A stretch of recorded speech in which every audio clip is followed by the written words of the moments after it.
அனைவருக்கும் வணக்கம்.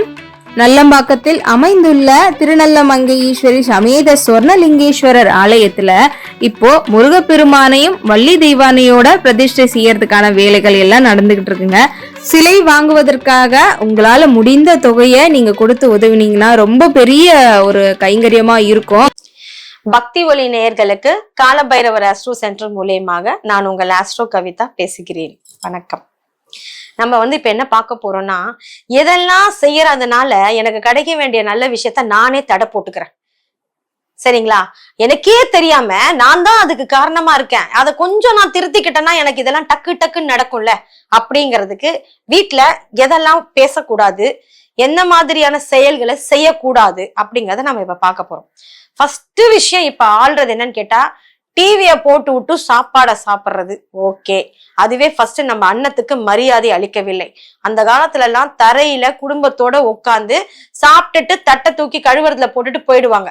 இன்னும் கேட்க போனாக்க அந்த 10 பாத்திரம் அப்படின்வாங்க. அதுக்கு ஏன்னு கேட்டாக்க அது அந்த 10 பாத்திரம் அங்க இருந்தாலே தெய்வம் பார்க்கும் போது எச்சில் பாத்திரங்கள் கிடைக்கிறதுன்னு சொல்லிட்டு தெய்வங்கள் நடமாடுற டைமே இந்த ராத்திரில இருந்து அந்த காலையில வரும்போது உங்களுக்கு பாத்தீங்கன்னா கிளம்பிடுவாங்க. அந்த விடிகாலையில அந்த பிரம்ம முகூர்த்த நேரம் அப்படின்னு நம்ம சொல்லுவோம்.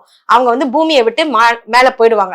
அவங்க பார்க்க வேண்டிய விஷயங்கள் எல்லாம் பார்த்துட்டு, இது நம்ம ஒரு இது ஹிந்துல மட்டும் சொல்லப்பட்டிருக்கான்னு கேட்டீங்கன்னா இல்லைங்க, அனைத்து மதத்திலயுமே இந்த பிரம்ம முகூர்த்த நேரத்தை பத்தி சொல்லியிருக்கு. அப்படின்னா அது எவ்வளவு முக்கியம்னு பாருங்க. இப்போ அந்த தட்டுல அழுக்கு பாத்திரம் எச்சில் பாத்திரம் கிடக்கும் போது அந்த இடத்தில் வாசகம் செய்ய மகாலட்சுமியோ எந்த நம்மளுடைய குலதெய்வமோ விரும்ப மாட்டாங்க. அதனால அந்த காலத்துல பாத்தீங்கன்னா சீக்கிரமா சாப்பிட்டுட்டு அதையும் கழுவி கவுத்துட்டு போய் படுத்துக்கு போவாங்க. இப்போ இந்த டிவியை போட்டு நம்ம என்ன பண்றோம், ஃபர்ஸ்ட் டிவியை போட்டு சாப்பிட ஆரம்பிச்சு என்ன சாப்பிட்டோம் முழுங்கணும்னே தெரியாம கையும் கழுவாம தட்டையும் காய விடுவோம். தட்டு காய்ந்தால் வயிறு காயும். அதுக்கு அர்த்தம் என்னன்னா, தொழில் காரகனான சனி அங்கே கைய வைப்பாரு. உனக்கு வருமானம் ஜீவியம் இருந்தா தானே நீ இப்படி ஜாலியா உட்காந்து சாப்பிட்டுட்டு தட்டை காய வைப்ப. அதனால அந்த காலத்துல சாப்பிட்ட உடனே ஜலம் தெளிச்சிடுவாங்க தட்டுல. ஓகேங்களா? தண்ணிய தெளிச்சிடுவாங்க. ஏன்? தட்டு காயக்கூடாது. அதுக்குதான். இப்ப அப்படியே அது காய காய என்ன ஆகும்னா, எல்லா காரியத்தையும் லேட் பண்ணுவார் சனி. அந்த தட்டுல உட்காந்துருவாரு. சனியோட வேலையே அவர் ஸ்லோ பண்றதுதான், மந்தம் பண்றதுதான் அவருக்கு வேலையே. ஓ, உனக்கு சீக்கிரமா இப்ப வேணாமாப்பா, ஓகே லேட் பண்ணிடலான்னு. கிடைக்க வேண்டிய டிகிரி லேட் ஆகும், கிடைக்க வேண்டிய ப்ரொமோஷன் லேட் ஆகும், நடக்க வேண்டிய கல்யாணம் லேட் ஆகும். இப்ப யார் பார்த்தா இந்த வேலைய? யாரும் கைய கழுவ வேணான்னு கைய பிடிக்க கிடையாது. தட்டை கொண்டு எங்க போட்டிருப்பா சிங்க்ல அப்படின்னு பிடிக்க கிடையாது. இன்னும் கேட்க போனா தட்டை கழுவி, நாம் சாப்பிட்ட தட்டை நாம் கழுவி வைப்பதுதான் நல்லது. இதுவும் ஒரு வகை பாவம். நாம சாப்பிட்ட தட்டை இன்னொருத்தங்களை கழுவ வைக்கிறதும் ஒரு பாவம் தாங்க. சமைத்த பாத்திரம் வேறு, நாம் உண்ட உணவுக்கான தட்டை நாமளே கழுவி வைக்கிறது கூடுமான மட்டும் நல்லது. இப்ப அடுத்தது நம்மளுடைய விஷயத்த நாமளே எப்படி எல்லாம் டிலே பண்ணிக்க போறோம், எதுல எல்லாம் பண்ண போறோம்? நிறைய அழுக்கு துணி, வேண்டாத துணி போட்டுக்கவே இனிமே போறாத துணியை கட்டி கட்டி கட்டி மூட்டை மூட்டையா கட்டிலின் கீழே நிறைய பேர் தள்ளி வச்சிருப்பாங்க. கட்டிலுக்கு கீழே நீங்க எவ்வளவு பொருளை சேர்த்து வைக்கிறீங்களோ அவ்வளவுக்கும் வீட்டுல குழப்பங்கள், கஷ்டங்கள், தாமதங்கள். கட்டில் கீழே காலியா தாங்க இருக்கணும், அது உங்க ஸ்டோரேஜ் கிடையாது. இப்போ ஒரு பெட்டியை செஞ்சு ஒருத்தன் உள்ள விட்டு எடுக்கிறான், இந்த பெட்டி உள்ள ஃபுல்லா எதையா வச்சுக்கோங்க. போட்டுக்கிற துணி வேணா கொஞ்சமா வச்சுக்கோங்க. இரும்பு ஐட்டம் கண்டிப்பா கூடாது. அந்த வீட்டுல கடன் தொல்லை ஆளும். இரும்புங்களை கொண்டு போய் கட்டிலின் கீழே சேர்த்து வச்சானா அவன் கடன்ல இருந்து வெளியில வரவே மாட்டான். சோ யூஸ் பண்ணாத பொருள் இருக்கா, 6 மாசத்திற்குள்ளாக நீங்க ஒரு பொருளை யூஸ் பண்ணவே இல்லைன்னா அது உங்களுக்கு தேவையில்லைன்னு அர்த்தமுங்க. இதுதான் சைக்காலஜி சொல்லுது. அது கல்யாண புடவை அந்த மாதிரி விஷயத்த விட்டுருங்க, 6 மாசத்துக்கு ஒரு தடவை கல்யாண புடவை எடுத்து எவனும் கட்ட போறது கிடையாது. மற்றபடிக்கு சாதாரணமா இருக்கக்கூடிய ஒரு உபயோகம் பண்ணக்கூடிய ஒரு விஷயங்கள், ஒரு கால்குலேட்டர் ஆகட்டும், ஒரு டார்ச் ஆகட்டும், 6 மாசம் தொடர்ந்து நீங்க அந்த பொருளே தேவைப்படல, நீங்க எடுக்கலன்னா எப்பயுமே உங்களுக்கு அது தேவையில்லைன்னு தான் அர்த்தம்.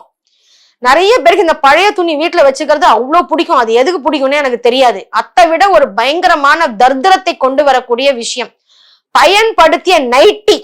இத கொண்டு போய் சமையல் அறையில கீழே போட்டு நிக்கிறது, சமையக்கட்டுக்கு கருந்துணியாக அதை யூஸ் பண்ணாக்க தரித்திரம் ஆளும் அந்த வீட்டை. பொதுவாகவே பெண்கள் உபயோகப்படுத்த வஸ்திரத்தை எதையுமே சமையல் அறைக்கான ஒரு துணியா எடுத்துட்டு போய் யூஸ் பண்ணாம இருக்க வரைக்கும் மிகவும் நல்லது. பல விஷயத்தின் காரணமாக வந்து அதை சமையல் அறைக்குள் எடுத்துட்டு போய் உபயோகப்படுத்தாமல் இருப்பது மிகவும் நல்லது. டவலை தூக்கி கதவுல தொங்க விடுறது, இது எல்லாமே தரித்திரத்துக்கு வழிவகுக்குங்க. ஆகையால குளிச்சுட்டு அந்த டவலை அப்படியே பெட்டு மேல போடுறது, இது அதே மாதிரி தூங்கி எந்திரிச்ச உடனே அந்த பெட்டை சீர் செய்யாம அப்படியே அந்த போர்வை அப்படியே சுருண்டு நிக்கும். அந்த காலத்துல எல்லாம் பாய் தலகாணி எல்லாத்தையும் உதறி அந்த பக்கம் எடுத்து வச்சிருவாங்க. ஏன்னா சயன கோலத்திலே இருக்கும் போது வந்து பாத்தீங்கன்னா அங்க வந்து சனி பகவான் தான் குடியேறுவாரு ரெஸ்ட்லயே இருக்கிறதுக்காக. இப்ப நம்ம கட்டில் போட்டோ கட்டில படிச்சு தூக்கி நம்ம கால்லாம் கழட்டி தனியா வைக்க முடியாதுன்னு வச்சுக்கோங்க.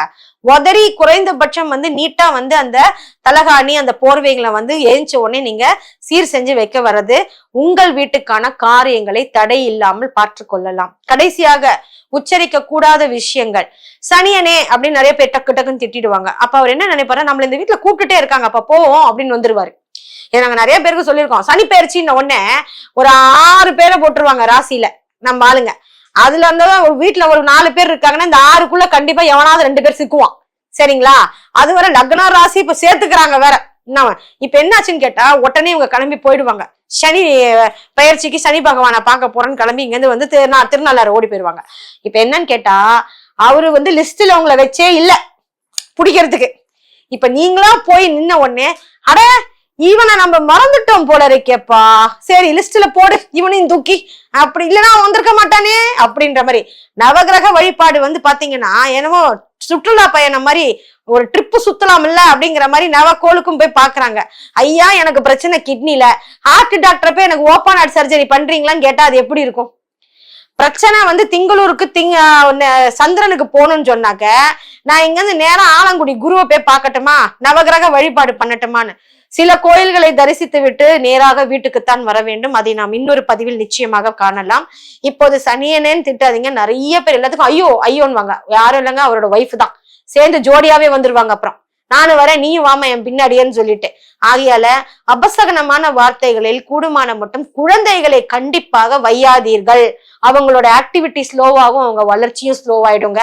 ஆகவே நல்ல வார்த்தைகளே பேசுங்க. திட்டவே கூடாது அங்க பிள்ளைங்கன்னு சொன்னா கண்டிப்பா திட்டலாம்.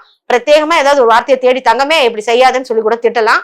அதனால வந்து எல்லாருக்கும் வாழ்த்துக்கள் கூடி நன்றி கூறி விடைபெறுகிறேன். நன்றி, வணக்கம்.